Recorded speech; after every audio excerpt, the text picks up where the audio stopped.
আজকের এই ভিডিওটি অনেক গুরুত্বপূর্ণ, কারণ আজকের এই ভিডিওতে আমরা সূরাতুল বাকারার এই 154 নং আয়াতের পর থেকে আলোচনা করব। আমি গত পর্বের মধ্যে এই 154 নং আয়াত পর্যন্ত আলোচনা করছিলাম। যদি আপনি আমার পূর্বে সেই গুরুত্বপূর্ণ পর্বটি না দেখে থাকেন, আমি এই ভিডিওর ডেসক্রিপশনে লিঙ্ক দিয়ে দিব, আপনি সেখান থেকে গিয়ে দেখে আসুন। তো চলুন আমরা ভিডিওটি শুরু করি। বিসমিল্লাহির রহমানির রহিম। তাহলে কিভাবে পড়ব? ওয়ালা নাবলু, নুন বা জবর, নাব বাটা কলকলা করে পড়ব, একটু ধাক্কা দিয়ে পড়ব। তাহলে ওয়ালা নাবলু ওয়ান্নাকুম, এই যে ওয়াওকে নুনের সাথে লাগাবো, ওয়াও নুন জবর ওয়ান, এই নুনের মধ্যে লাগিয়ে গুনাহ করব, কারণ মিমে নুনে তাসদিদ হলে সেখানে গুনাহ করা ওয়াজিব হয়ে যায়। নুনের উপর এই যে তাসদিদ চিহ্ন, এই জন্য আমরা অবশ্যই নুনটিকে গুনাহ করে পড়ব। এরপরে এই মিমের মধ্যে আমরা গুনাহ করব। এই নিয়মটি যদি আপনি এই একটি জায়গার মধ্যে শিখতে পারেন, তাহলে পুরো কুরআনুল হাকিমের মধ্যে সেই নিয়মটি দ্বিতীয়বার আপনাকে আর শিখতে হবে না। মিম সাকিনের পরে যদি এরকম বা থাকে, শুধুমাত্র মিম সাকিনের পরে যদি এরকম বা থাকে, তাহলে ওই মিম সাকিনটা গুনাহ করে পড়তে হয়। কিভাবে পড়ব? ওয়ালা নাবলু ওয়ান্নাকুম, এরপরে বিশাইইম, বিশাইইম, এই যে মিমের মধ্যে তাসদিদ, এজন্য আমরা গুনাহ করে পড়ছি। অবশ্যই আপনি যেখানে মিম এবং নুনের উপর এই তাসদিদ চিহ্নটা দেখবেন, ওই মিম এবং নুনকে আপনি গুনাহ করে পড়বেন। এরপরে মিনাল খাউফি, কিভাবে পড়ব? মিনাল খাউফি, এরপরে ওয়াল জুই, শব্দটা ওয়াল জুই, এরপরে ওয়ানাকসিম, হ্যাঁ কিভাবে পড়তে হবে? ওয়ানাকসিম, এরপরে মিনাল আমওয়ালি ওয়াল আনফুসি, কিভাবে পড়ব? মিনাল আমওয়ালি, এরপরে ওয়াল আনফুসি, এরপরে ওয়াসামারতি, কিভাবে শিখব? ওয়াসামারতি, এখানে র খারা জবর রা, যদি এরকমভাবে পড়ি পড়াটা সহি শুদ্ধ হবে না, কারণ যেই হরফের উপর এরকম খারা চিহ্ন থাকবে ওই হরফটি অবশ্যই আমাদের এক আলিফ টেনে পড়তে হবে। তাহলে কিভাবে পড়ব? ওয়াসামারতি। এখন অনেকেই প্রশ্ন করতে পারেন, হুজুর আয়াতের মাঝখানে এই ছোট্ট হরফগুলো দিয়ে কি বোঝাচ্ছে? এই ছোট্ট হরফগুলো দিয়ে আপনাকে কমা বোঝাচ্ছে। যদি আপনি এখানে ওয়াকফ করতে চান তাহলে ওয়াকফ করতে পারবেন, আর যদি আপনি মিলিয়ে পড়তে চান তাহলে মিলিয়েও পড়তে পারবেন। তো আমি এখানে ওয়াকফ করব। কিভাবে পড়ব? ওয়াসামারত, এরকমভাবে শিখব। এই হরফগুলো ধরা যাবে না, এই ছোট্ট হরফ মিলিয়ে পড়া যাবে না, এই ছোট্ট হরফগুলো কমা বোঝানোর জন্য আছে। তাহলে কিভাবে পড়ব? ওয়াসামারত, এরপরে ওয়াবাশিরিস, কিভাবে শিখব? ওয়াবাশিরিস সাবিরিনা, হ্যাঁ ওয়াকফ করলে কিভাবে শিখব? ওয়াবাশিরিস সাবিরিন। ওয়াকফের সময় এখানে 3 আলিফ টান দিব। যদি ওয়াকফের সময় শেষ হরফের পূর্বে এরকম ইয়া থাকে, তাহলে ওই শেষ হরফটা 3 আলিফ টেনে পড়তে হবে। তাহলে ওয়াবাশিরিস সাবিরিন, এরকমভাবে শিখব। আমি কিন্তু আপনাকে পুরো কুরআনুল হাকিমটাই এরকমভাবে বানান করে রিডিং পড়া শিখাবো, তাই অবশ্যই আপনি আমার এই চ্যানেলটি সাবস্ক্রাইব করে রাখবেন। এবার আমি এই লাইনের শুরু থেকে পড়ব, আর আপনি মুখে মুখে পড়বেন আমার সাথে। অবশ্যই আপনাকে পড়তে হবে, পড়ুন। ওয়ালা নাবলু, হ্যাঁ আমার সাথে পড়ুন। ওয়ালা নাবলু, এরপরে ওয়ান্নাকুম, হ্যাঁ কিভাবে পড়ব? ওয়ালা নাবলু ওয়ান্নাকুম, এরপরে বিশাইইম, পড়ুন আমার সাথে, বিশাইইম, এরপরে মিনাল খাউফি, হ্যাঁ কিভাবে পড়ব?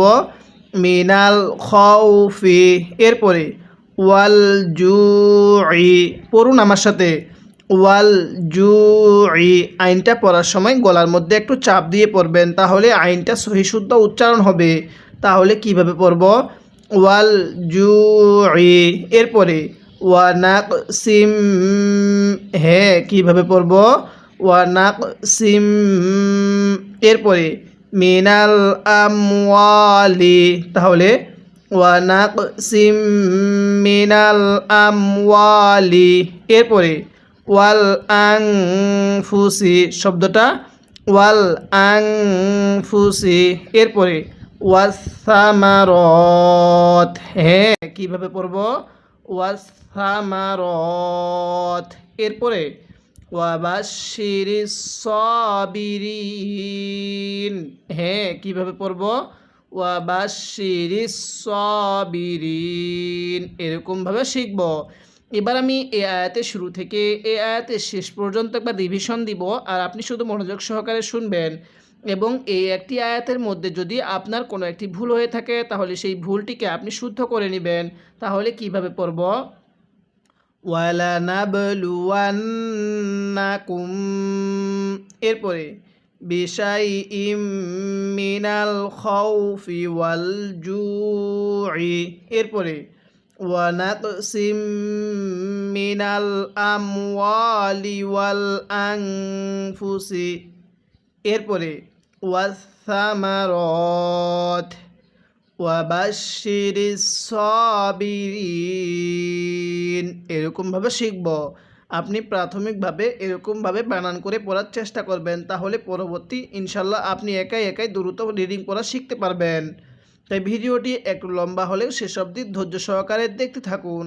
এরপরে আল্লাযীনা ইযা, কিভাবে পড়ব? আল্লাযীনা, হামজা লাম জবর আল লাম জবর লা, আল্লাহ। এখন অনেকেই প্রশ্ন করতে পারেন, হুজুর এটাকে হামজা পড়লেন কেন? দেখুন আয়াতের শুরুতে যখন এরকম আমরা খালি আলিফ দেখব, ওই আলিফের উপরে একটা জবর দিয়ে আমরা সেটাকে হামজা পড়ব। কিভাবে পড়ব? আল্লাযীনা, এখানে আলিফ উপরে একটা জবর দিয়ে হামজা পড়ে নিব, তাহলে আল্লাযীনা, এরপরে ইদা, হ্যাঁ এই জালের মধ্যে কিন্তু আমরা 3 আলিফ টান দিব, কারণ মদের হরফের উপর এরকম চিকন চিহ্ন, এরপরে যদি এরকম লম্বা হামজা থাকে তাহলে সেই হরফটি 3 আলিফ টেনে পড়তে হবে। তাহলে কিভাবে পড়ব? ইদা, হ্যাঁ কিভাবে শিখতে হবে? আল্লাযীনা ইদা, এরপরে আসাবাতহুম, হ্যাঁ কিভাবে পড়ব? আসাবাতহুম, যদি এটাকে আসা পড়ি, সত আলিফ জবর সা পড়ি, পড়াটা সহি শুদ্ধ হবে না। কিভাবে পড়তে হবে? আসাবাতহুম, এরপরে মুসিবাতুন, কিভাবে পড়ব? মুসিবাতুন, এখন যদি আমরা এখানে ওয়াকফ করতে চাই তাহলে মুসিবাহ, তাটাকে হা বানিয়ে দিব। এরপরে ক্বালু, এখানে আমরা লামের মধ্যে কয় আলিফ টান দিব। যারা এই মুহূর্তে আমার এই ভিডিওটি দেখতেছেন এবং পূর্বের এই নিয়মটি যারা বুঝছেন তারা অবশ্যই এই ভিডিওর কমেন্ট বক্সে জানিয়ে দিবেন যে লামের মধ্যে কয় আলিফ টান দিব। তাহলে ক্বালু, এরপরে ইন্না লিল্লাহি, কিভাবে শিখব? ইন্না লিল্লাহি, এরপরে ওয়া ইন্না, হ্যাঁ কিভাবে পড়ব? ওয়া ইন্না ইলাইহি রাজিউন, কিভাবে শিখব? রাজিউন, এরকমভাবে পড়ব। অনেকেই এই রটাকে র খারা জবর রা পড়ি, যদি এটাকে র খারা জবর রা পড়ি তাহলে পড়াটা সহি শুদ্ধ হবে না। তাহলে কিভাবে পড়তে হবে? রাজিউন, এরকমভাবে শিখব। এবার আমি এই লাইনের শুরু থেকে পড়ব, আর আপনি আমার সাথে সাথে মুখে মুখে পড়বেন। অবশ্যই আপনাকে মুখে মুখে পড়তে হবে। যদি মুখে মুখে পড়তে পারেন তাহলে এই পড়াটি আপনি এখানে শিখতে পারবেন। তাহলে পড়ুন আল্লাযীনা, হ্যাঁ পড়ুন আমার সাথে, আল্লাযীনা ইযা, আমার সাথে টান দিবেন, আল্লাযীনা ইযা, এরপরে আসাবাতহুম, গুনাহ করবেন, এই হাটা সেকেন্ড মিমের সাথে লাগবে। পড়ুন আসাবাতহুম, এরপরে মুসিবাহ, কিভাবে শিখব? মুসিবাহ। তাহলে আমার সাথে পড়ুন, আল্লাযীনা ইযা, এরপরে আসাবাতহুম মুসিবাহ, এরপরে ক্বালু, হ্যাঁ কিভাবে পড়ব, ক্বালু, এরপরে ইন্না লিল্লাহি ওয়া ইন্না ইলাইহি রাজিউন, কিভাবে শিখব, ক্বালু, এরপরে ইন্না লিল্লাহি, এরপরে ওয়া ইন্না ইলাইহি রাজিউন, এরকমভাবে শিখব। এবার আমি এই আয়াতের শুরু থেকে এই আয়াতের শেষ পর্যন্ত একবার রিভিশন দিব, আর আপনি শুধু মনোযোগ সহকারে শুনবেন। এবং এই আয়াতটির মধ্যে যদি আপনার কোনো একটি ভুল হয়ে থাকে তাহলে সেই ভুলটিকে আপনি শুদ্ধ করে নেবেন। তাহলে কিভাবে পড়ব, আল্লাযীনা ইযা আসাবাতহুম মুসিবাহ, এরপরে ক্বালু ইন্না লিল্লাহি, এরপরে ওয়া ইন্না ইলাইহি রাজিউন, এরকমভাবে পড়ব। অবশ্যই আপনি প্রাথমিকভাবে এরকমভাবে 1 নং পারাটি অথবা 2 নং পারাটি বানান করে পড়ার চেষ্টা করবেন। আর আমি কিন্তু আপনাকে পুরো কুরআনুল হাকিমটাই এরকমভাবে বানান করে সহজ নিয়মে শেখাবো। তাই অবশ্যই আপনি আমার এই চ্যানেলটি সাবস্ক্রাইব করে রাখবেন, যাতে করে এই কোরআন শিক্ষার পর্বগুলো সবার আগে পরবর্তী আপনি পেয়ে যান। আজকে আমরা এই ভিডিওতে সূরাতুল বাকারার এই 156 নং আয়াত পর্যন্ত আলোচনা করলাম। পরবর্তী পর্বের মধ্যে আমরা এই 156 নং আয়াতের পর থেকে আলোচনা করব। তাই অবশ্যই প্রত্যেকটি পর্ব নিয়মিত দেখবেন।